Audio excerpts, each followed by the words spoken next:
আলিয়ার নাটক ধরা পড়ল পরিবারের সকলের কাছে।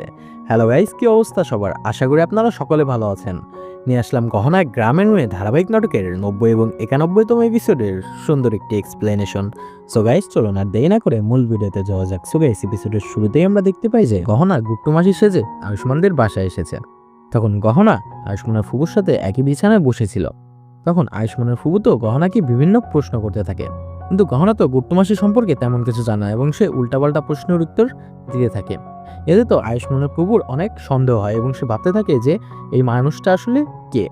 তখন গহনা আর কোনো উপায় না পেয়ে বলে যে আমার ঘুম ধরেছে, আমি এখন ঘুমাবো, আপনিও ঘুমিয়ে যান। তখন গহনা সেখানে ঘুমিয়ে পড়ে। তো অপরদিকে দেখা যায় যে আলিয়া তার ঘর দিয়ে হাঁটছিল। আসলে সে নাটক করছে পঙ্গু হওয়ার, আসলে সে পঙ্গু না। সে হাঁটছিল এবং বলছিল এই গহনাকে আয়ুষ্মানের জীবন থেকে চিরতরে মুছে ফেলতে হবে। তারপর ওইদিকে দেখা যায় যে গহনার ঘুম ভেঙে গেছে এবং সে দেখতে পায় আয়ুষ্মানের ফুপু বারবার নাক ডাকছিল। তো এই সিন এখানে শেষ হয়ে যায়। তো অপর সিনে দেখা যায় যে সকাল হয়ে গেছে। পরিবারের সবাই ব্রত ভাঙার জন্য, মানে সূর্যোদয়ের আগে ব্রত ভাঙতে হবে এবং সেখানে সবাই চলে এসেছে খাবার খাওয়ার জন্য। তখন সেখানে গহনা এবং আয়ুষ্মানের ফুপু চলে আসে। তখন দেখা যায় যে তারা বসে খাবার খেতে নেয়। তখন দেখা যায় যে আলিয়াও সেখানে চলে এসেছে হুইল চেয়ারে। তখন গহনা মনে মনে ভাবতে থাকে এই তো সময়, এখনই আমার সে সত্যতা যাচাই করতে হবে। গহনা আলিয়ার ঘরে একটি জিনিস লাগিয়ে দিয়ে এসেছিল, যার কারণে আলিয়া যখন সেখান দিয়ে হাঁটবে তখন তার পায়ের ছাপ সেখানে পড়ে যায়।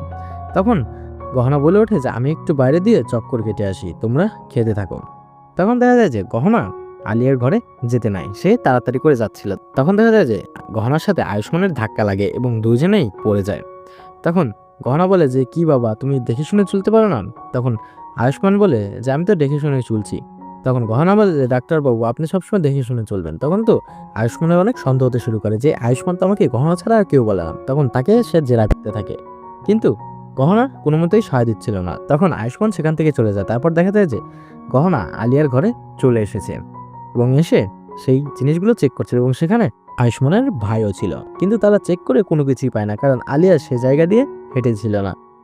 তখন গহনা কি করবে কোনো কিছুই ভেবে পাচ্ছিল না। তারপর গহনা তার ফোন একটি ক্যামেরা সেট করে এবং একটি জায়গায় লুকিয়ে রেখে দেয় এবং বলে যে আলিয়া যেরকমটা আমাদের সাথে করেছিল আমিও আলিয়ার সাথে ঠিক সেরকমটাই করব। সেখানে ক্যামেরা ফিট করে যখনই আয়ুষ্মানের ভাই এবং গহনা সেখান থেকে যেতে নেবে তখন দেখা যায় যে ওই দিক থেকে আয়ুষ্মানের ফুবু এবং আয়ুষ্মান চলে এসেছে এবং তারা তো প্রায় ধরা পড়ে গেছে। কিন্তু আয়ুষ্মানের ফুবু তেমন কিছু একটা বুঝতে পারে না।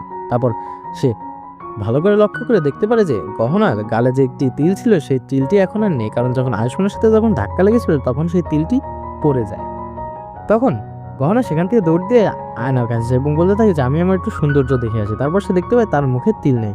পরে সে একটি কলমের কালি দিয়ে সেখানে তিল নেয়। তারপর আবার সে তার কাছে আসে এবং সে বলে যে চলো চলো তাড়াতাড়ি খাবার খেয়ে নেই, না হলে তো সূর্যোদয় হয়ে যাবে।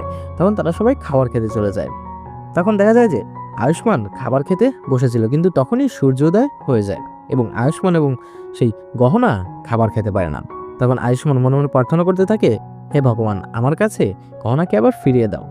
তখন এদিক থেকে দেখা যায় যে গহনা বলছে যে আমি আলিয়ার সত্যতা সবার সামনে তুলে ধরবো। এটা বলতে বলতে এই এপিসোড এখানে শেষ হয়ে যায়। সো গাইস, আমরা চলে যাব 91তম এপিসোডে। সো গাইস, চলুন শুরু করা যাক। সো গাইস, 91তম এপিসোডের শুরুতেই আমাদের দেখানো হয় যে গহনা ঠাকুরকে নিয়ে বসে থেকে কাঁদছিল এবং বারবার আয়ুষ্মানের কথা মনে করছিল।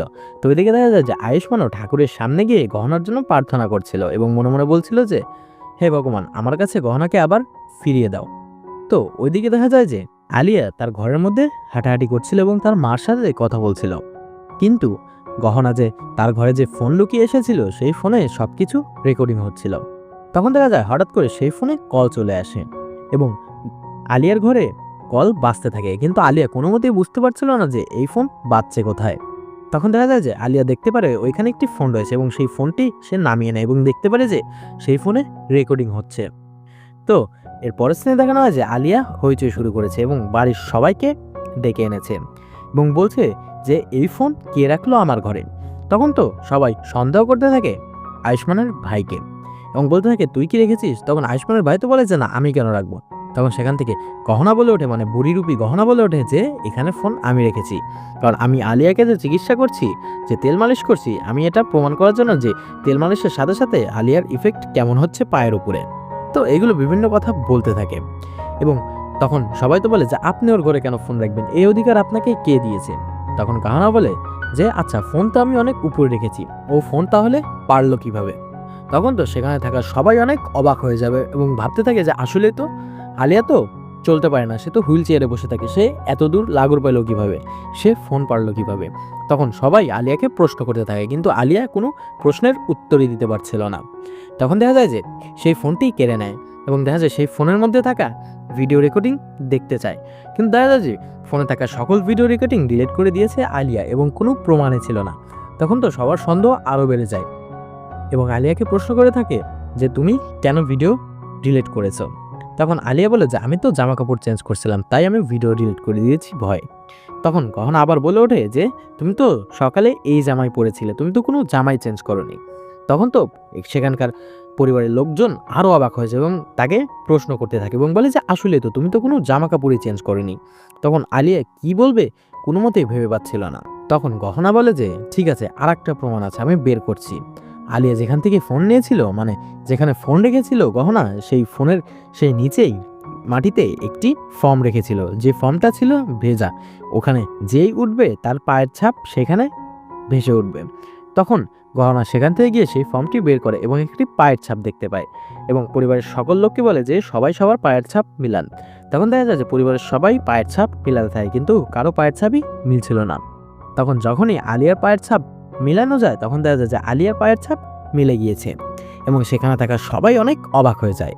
আর এই এপিসোড এখানে শেষ হয়ে যায়। সো গাইস, কেমন লাগলো আজকের এপিসোড? আশা করি সবার ভালো লাগবে। যারা এখন আমাদের চ্যানেলটি সাবস্ক্রাইব করেননি, তারা অবশ্যই আমাদের চ্যানেলটি সাবস্ক্রাইব করে পাশে থাকা বেল আইকনটি অন করে দিবেন। ধন্যবাদ সবাইকে।